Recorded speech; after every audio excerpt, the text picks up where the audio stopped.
All right, click the link for Odyssey, Bit Chute, join the Telegram. That is a great way to keep in touch, or the various other ways to support the vitally important work I do on the show.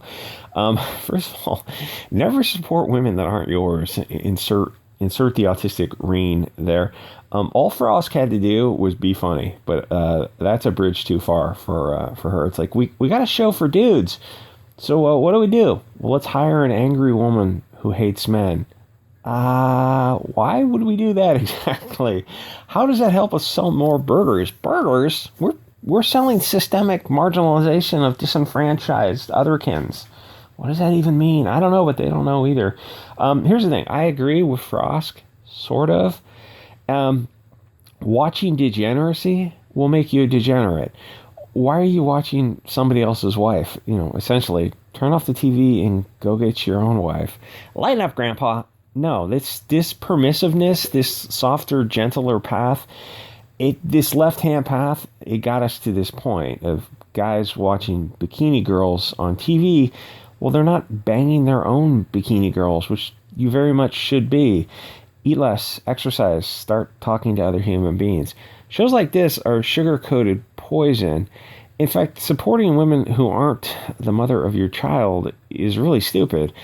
Not even worrying about the societal aspects. I mean, I'm talking about like your own individual health.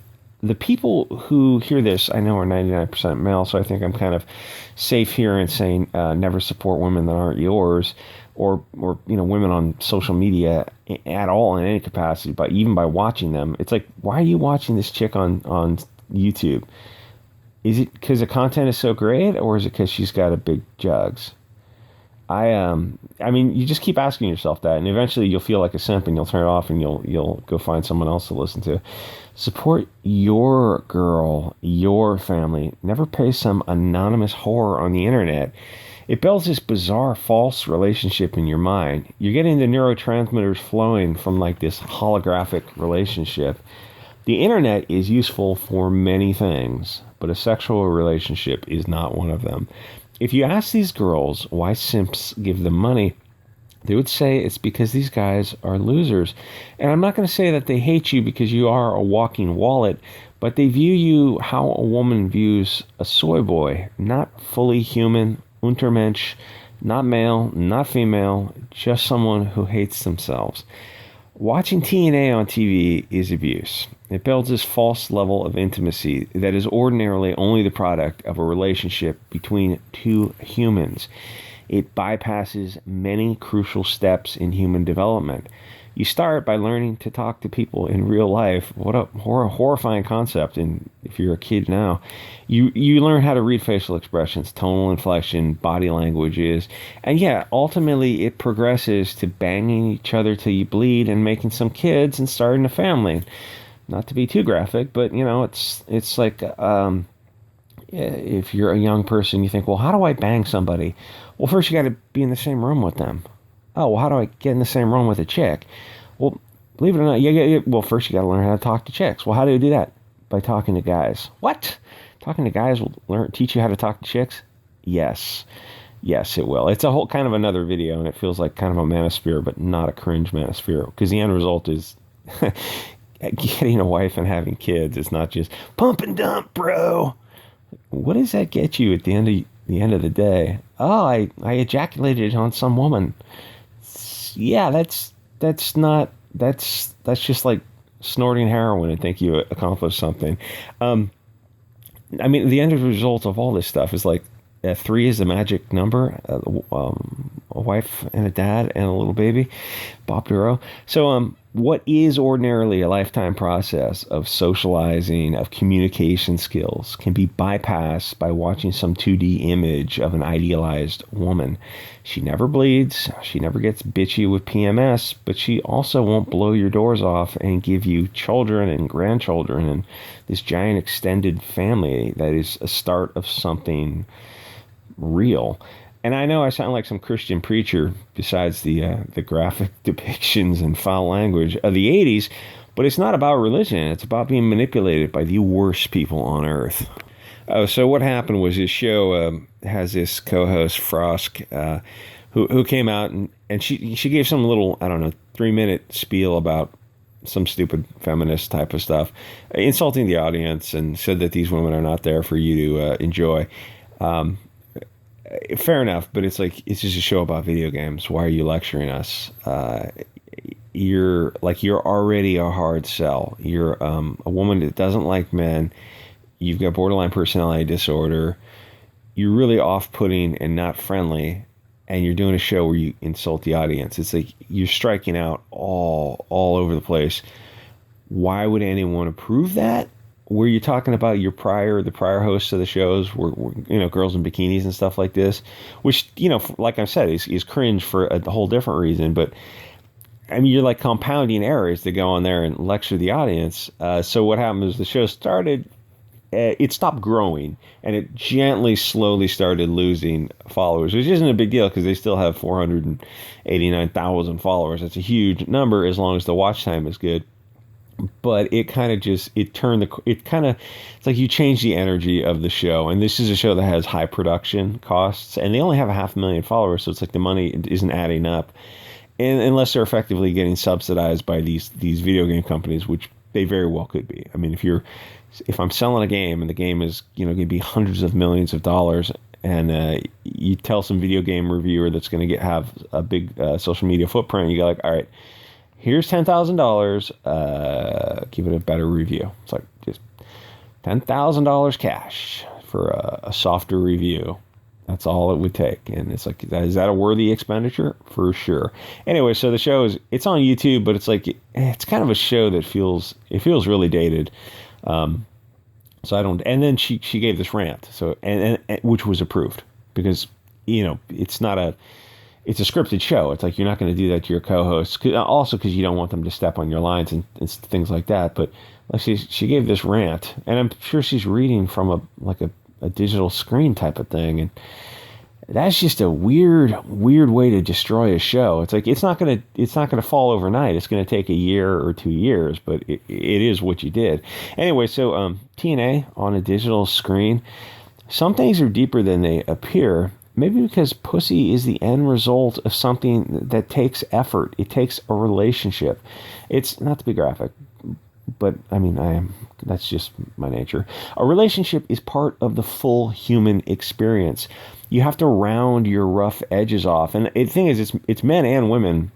It's a little bit different for women, but I know I'm mostly talking to men here. But women, it's like, yes, they can get laid very easily.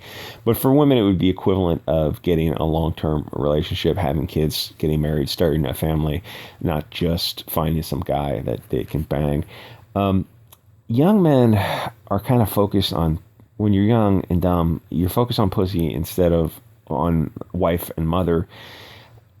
Which is, really your family, your father and mother's fault for not focusing that in your life also.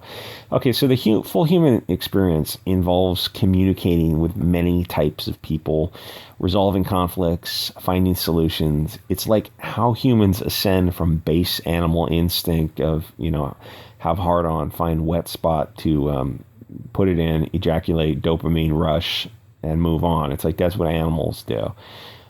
Becoming a full human takes a lot. It takes years of development and beyond, if you want to ascend into the spiritual realm, if you want to go down that path. So getting your own girl to the sitting on your face stage requires years of social development. You've got to rub a lot of rough edges off. You got to learn a lot of patience, because like I said, to get to that point of 69ing someone, you have to get the woman in the same room with you. And that involves talking to women, which involves talking to men. But what I meant by that was talking to men, you have to get very comfortable with making people feel comfortable, making people feel valued on a one-on-one situation. And women will see men talking to men. You don't have to necessarily be the center of attention, but you have to make other men feel good. You have to talk. Like, when in doubt, talk. Learn how to talk to other guys until you get kind of good at it. And it's a study in and of itself. I learned this from observing a friend of mine who had these natural skills. And I saw how effective it was for him. That means of communication, making other people feel welcome, valued, that kind of thing. Women will see that it's not exactly being some kind of alpha. You can forget all about that hierarchy. It's seeing that you're predictable, safe, normal, and that you're center of a net of other guys. And women are attracted to that. And if you can accomplish that, getting very comfortable with other guys, women will come your way. They'll just magically come your way. And then you get very comfortable with talking to women, all kinds of women, not just skinny, hot, young chicks that you find attractive. Obviously, I'm talking to younger guys here, but talk to all kinds of women, all kinds of people. Talk to everyone. Treat everyone really well. And then you will be able to find those skinny, hot chicks. It's just kind of the way of the world. You don't just jump to that stage of having the bikini girl sitting on your face. It takes years of development.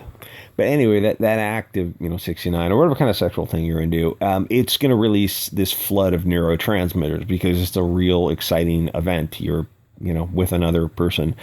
But by watching some hot tub bikini girl, it bypasses the years that it takes to get to that point. You get the familiar dopamine rush, but you never actually get the human relationship. You're never ascending to full human development. See, I think it's actually a deeper issue than people think, but there's nothing in place. There's no religious leaders in America anyway. Not really. That kind of all died out in the 80s. There's no nationalist ministry of, I don't know, nationalism to, there's nothing, there's no system in place. Like the only closest thing you have now would be some kind of philosophers, and those guys are all just worthless grifters. There's that Canadian guy. I mean, there's philosophers who are selling coffee table books. They come across every 3 years. There's a new coffee table book. It's been that way for as long as I can remember. It's been that way for the past 50 years. A new coffee table book comes off. In fact, it's kind of a study in and of itself of these new philosophers, but it's all just kind of plastic F-doll, pop culture garbage. There's no deep core of like a nationalist, tribal, religious leader. There's no system in place to say, oh, this stuff is actually really harmful, for a different reason than you think. And it's like you hear that like, oh, it must be some Christian preacher saying that. No, it's coming from a different perspective why it's harmful. Anyway, like, comment, subscribe. I'll see you guys on the next episode.